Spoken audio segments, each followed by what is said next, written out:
নমস্কার। Rishibani institute of Vedic অ্যাস্ট্রোলজির পক্ষ থেকে স্বাগত জানাই আজকের জ্যোতিষ আলোচনায়। আমি শান্তনু আপনাদের সঙ্গে। আলোচ্য বিষয় বিশুদ্ধ জ্যোতিষ এবং এক বিকট যোগ, নাগদোষ বা সর্পসাপ দোষ। মকর রাশি বা লগ্নের মানুষদের জন্য এই দোষের প্রভাব। দাম্পত্য জীবনে প্রবল কলহ, কিন্তু কারণ বুঝতে পারছেন না। ভালো লাগছে না, কিন্তু কেন ভালো লাগছে না তার উৎস খুঁজে পাওয়া যাচ্ছে না। প্রচুর পয়সা উপার্জন করছেন, কিন্তু কিভাবে সেই পয়সা বেরিয়ে যাচ্ছে কোনো খোঁজ পাওয়া যাচ্ছে না। বুঝতেই পারছেন না কিভাবে কন্ট্রোল করবেন নিজের খরচ। কোনোভাবেই নিজের উপর, নিজের খরচের উপর, নিজের অ্যাক্টিভিটিসের উপর নিয়ন্ত্রণ নিয়ে আসতে পারছেন না। কারণ হতে পারে এই সর্পসাপ দোষ। আপনি কোনো দোষ করেননি, কিন্তু সেই দোষের ফল ভোগ করতে হচ্ছে আপনাকে। কারণ হতে পারে এই নাগদোষ। বংশ পরম্পরায় অর্থাৎ আপনার পূর্বপুরুষের দোষের ফল আপনাকে ভোগ করতে হচ্ছে, অথবা জন্ম জন্মান্তরের কোনো এক জন্মে কোনো একটি পাপ করে এসেছিলেন, সেই পাপের ফল আপনাকে ভোগ করতে হচ্ছে। প্রচুর প্রচুর প্রচুর পুণ্য করা সত্ত্বেও গঙ্গাপুত্র ভীষ্ম, পিতামহ ভীষ্ম, তাকেও কিন্তু এই সর্পসাপ যোগের ফল ভোগ করতে হয়েছে। তাকেও শরসজ্জায় বিদ্ধ থাকতে হয়েছে। এরকম বহু নিদর্শন আমরা পুরাণ কাহিনীতে পাই। মহারাজা পাণ্ডু, তাকে এই সর্পসাপ যোগের ফল ভোগ করতে হয়েছে। তাদেরই বংশজ, তার নাম পরীক্ষিত, তাকে এই সর্পসাপ যোগের ফল ভোগ করতে হয়েছে। সুতরাং এই যোগ বিকট, ঘাতক, মারাত্মক ইত্যাদি বলা যেতেই পারে। সবচেয়ে খারাপ বিষয় এই যোগটির ক্ষেত্রে, এটি একটি গোপন যোগ। একে আইডেন্টিফাই করা, একে জাস্টিফাই করা ভীষণ ভীষণ কঠিন। আমরা আরো প্রবেশ করব এই সর্পসাপ যোগের গভীরে। তাহলে আমাদের আলোচ্য বিষয় সর্পসাপ যোগ। জীবনে বারবার বাধা, সমস্যা, স্পেশালি কোন কোন দিক থেকে আসতে পারে সেগুলি আমরা ইতিমধ্যেই আলোচনা করেছি।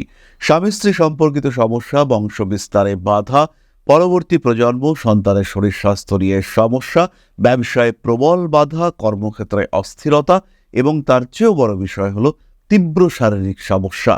ক্রমাগত বাড়িতে শারীরিক সমস্যা লেগে রয়েছে। আজকে আপনি অসুস্থ, কালকে আপনার ওয়াইফ অসুস্থ, পরশুদিন আপনার ভাই অসুস্থ, তারপরের দিন আরেকজন অসুস্থ। ক্রমাগত অর্থহানি, শারীরিক সমস্যা আপনাকে গ্রাস করছে। আপনি সমস্যার মধ্যে রয়েছেন। এই অবস্থা, এই পরিস্থিতি, এর কারণ হচ্ছে সর্পসাপ দোষ। কিন্তু শাস্ত্র কি বলছে এই সর্পসাপ দোষ সম্পর্কে আমরা জেনে নেব। মকর রাশি বা লগ্নের মানুষদের জন্য সর্পসাপ দোষ কিভাবে সৃষ্টি হতে পারে। শাস্ত্রের একটি শ্লোকে বলা রয়েছে, রাহু কেতু ব্যাং পেরিতে লগ্নে চন্দ্রে যশং স্থিতে সর্প হত্যা কৃতং পাপং ভোগে দুঃখং প্রযচ্ছতি। অর্থাৎ রাহু কেতু পীড়িত লগ্ন বা চন্দ্রে যদি অবস্থান করে, তাহলে সর্প হত্যার কারণে সাপগ্রস্ত হয় সেই জাতক, এবং বিভিন্ন দিকে দুঃখ সেই জাতককে ফেস করতে হয়। আরও একটি শ্লোকে বলা রয়েছে, পুত্র স্থানগত রাহু কেতুর্বা যদি তিষ্ঠতি পূর্বজন্ম কৃত শাপ সর্পশাপ ইতি স্মৃতঃ। অর্থাৎ পঞ্চম স্থান সেটি যদি রাহু বা কেতু যুক্ত হয়, তাহলে পূর্বজন্মকৃত সাপ সর্পসাপ হিসেবে বিবেচিত হয়। জানতে পারছি না আমরা পূর্বজন্ম সম্পর্কে, জানতে পারছি না আমরা পূর্বপুরুষের কৃতকর্ম সম্পর্কে, কিন্তু তাদের কৃতকর্ম বা সেই পূর্বজন্মের কর্মফল এই জন্মে এসে কেন ভোগ করতে হবে, তার কারণই হলো সর্পসাপ দোষ। এটা এমন একটা দোষ, যে দোষের যে ফল আপনি ভোগ করছেন তার কারণ আপনি জানেন না। কেন আপনার এই শাস্তি, তার কারণ আপনি জানেন না। তার কারণ হতে পারে এই সর্পসাপ দোষ। ভয়ঙ্কর ফল হতে পারে এই সর্পসাপ দোষের কারণে। মকর রাশি বা লগ্নের মানুষরা যদি ক্রমাগত শারীরিক সমস্যায় ভুগতে থাকেন, আইডেন্টিফাই করতে পারছেন না কেন এই সমস্যার রোগ ধরা পড়ছে না, সেই ক্ষেত্রে ধারণা করতে পারেন যে এই ধরনের কোনো নেগেটিভ ইম্প্যাক্ট আপনার উপরে কাজ করছে। পরিবার ক্রমাগত ভাঙছে, ছোট আরও নিউক্লিয়ার, সেখান থেকে আরও নিউক্লিয়ার হয়ে পড়ছে আপনার পরিবার। ডিপ্রেশন ক্রমাগত গ্রাস করে চলেছে আপনাকে, কারণ হতে পারে সর্পসাপ দোষ। সুতরাং যদি আপনার মনে হয় আপনার কুণ্ডলিতে এই ধরনের সমস্যা রয়েছে এবং সেই সমস্যা আইডেন্টিফাই করা যাচ্ছে না, হতেই পারে মকর রাশি বা লগ্নের মানুষদের ক্ষেত্রে দেবগুরু বৃহস্পতি সপ্তম ভাবে অশ্লেষা নক্ষত্রে অবস্থান করে রয়েছেন। এটাই সর্পসাপ দোষ হতে পারে। দ্বাদশপতির সপ্তম ভাবে অবস্থান এবং অশ্লেষা নক্ষত্রে অবস্থান, বুধের নক্ষত্রে অবস্থান, এটাই কিন্তু চরম সর্পসাপ দোষ সৃষ্টি করতে পারে। কিন্তু আমরা দেখি কি ভাবছি, দেবগুরু বৃহস্পতি সপ্তমে, ওয়াও কি ভালো যোগ, ব্যবসায় উন্নতি, খুব ভালো সংসার, খুব ভালো বউ পাবি রে তুই, ফর্সা সুন্দর টুকটুকে কার্যকরী বউ, একটা স্কুলে চাকরি করবে তোর বউ, এবং একে বিয়ে করবার পরে জীবন বদলে যাবে, জীবনে প্রচুর প্রচুর প্রচুর উন্নতি আসতে দেখতে পাওয়া যাবে। আরও একটি ক্ষেত্রে তীব্র সর্পসাপ যোগ সৃষ্টি হতে পারে যদি মকরের অষ্টমে কেতু বা রাহু অবস্থান করে এবং তারা শুক্রের নক্ষত্রে অবস্থান করে, আর সেই শুক্র যদি ষষ্ঠ বা দ্বাদশ ভাবগত হয়, সেই ক্ষেত্রে প্রকট সর্পসাপ যোগ কাজ করতে দেখতে পাওয়া যায়। দেবগুরু বৃহস্পতি পঞ্চম ভাবগত হয়ে যদি রবির নক্ষত্রগত হয়, সেই ক্ষেত্রেও কিন্তু সর্পসাপ যোগ সৃষ্টি হতে পারে। বিকট যোগ, কঠিন যোগ, যার প্রভাব সুদূর প্রসারী কিন্তু যার উৎস অজ্ঞাত। তাহলে এরপরে আমরা জানবো এই যে বিকট সর্পসাপ দোষ, তার প্রতিকার কি হতে পারে।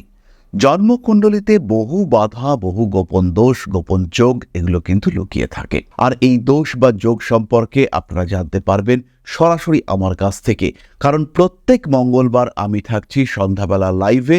সরাসরি আমার সঙ্গে কথা বলতে পারবেন, মেসেজের মাধ্যমে আমার সঙ্গে যুক্ত হতে পারবেন।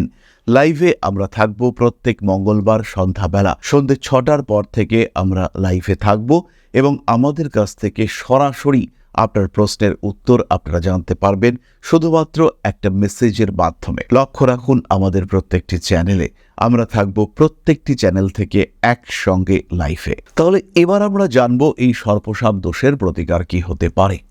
প্রথম প্রতিকার হলো ভগবান শিবের জন্য পুজো পাঠ করা। শুধুমাত্র ওং নমঃ শিবায় মন্ত্রের চ্যান্টিং, এটাই সর্পসাপ দোষের চরম প্রতিকার সিদ্ধ হতে পারে। পাঠ করতে পারেন মহামৃত্যুঞ্জয় মন্ত্র, ওং ত্র্যম্বকম যজামহে সুগন্ধিম পুষ্টিবর্ধনম উর্বারুকমিব বন্ধনান মৃত্যুর্মোক্ষীয়মামৃতাৎ।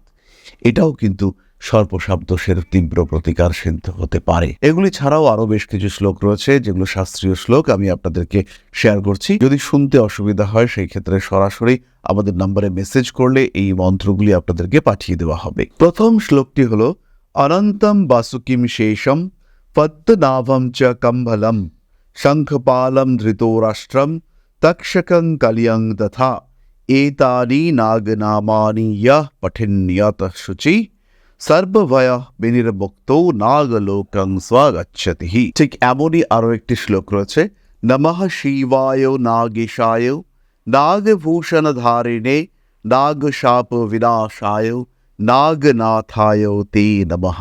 এই শ্লোকগুলির পাঠও আপনাকে এই সমস্যা থেকে বাঁচিয়ে তুলতে পারে। প্রত্যেক দিন সকালে শুদ্ধ মতে স্নান করে নাগ দেবতার আরাধনা করবার জন্য প্রস্তুত হন। ভগবান শিবের প্রতি দুধ, গঙ্গা জল, সামান্য কেশর এবং বিল্লপত্র নিবেদন করুন। এর ফলে কিন্তু সমস্ত রকম সমস্যা আপনি কাটিয়ে উঠতে পারবেন, জীবনের সমস্ত রকম অশান্তি থেকে নিজেকে মুক্ত করতে পারবেন। ভালো থাকবেন আপনি, ভালো থাকতে হবে আপনাকে। তাহলে আজকের আলোচনা আমরা আর দীর্ঘায়িত করব না। সবাই সুস্থ থাকুন। মকর রাশি বা লগ্নের মানুষদের জন্য রইল এক রাশ শুভ কামনা। সবাই ভালো থাকুন, সুস্থ থাকুন। মা শ্রী আদি শক্তির পূর্ণ আশীর্বাদ বর্ষিত হোক আপনাদের উপর। সমৃদ্ধ, আরও সমৃদ্ধ, আরও সমৃদ্ধ হয়ে উঠুক আপনাদের জীবন। জয় মা আদি শক্তি। নমস্কার। ওং অকারাদি পঞ্চাশদ বর্ণেভ্যো স্বাহা। ওং প্রতিপাদাদি তিথিভ্যো স্বাহা। ওং কৃষ্ণপক্ষায় স্বাহা। ওং শুক্লপক্ষায় স্বাহা। ওং অমাবস্যায় স্বাহা। ওং পূর্ণিমায় স্বাহা।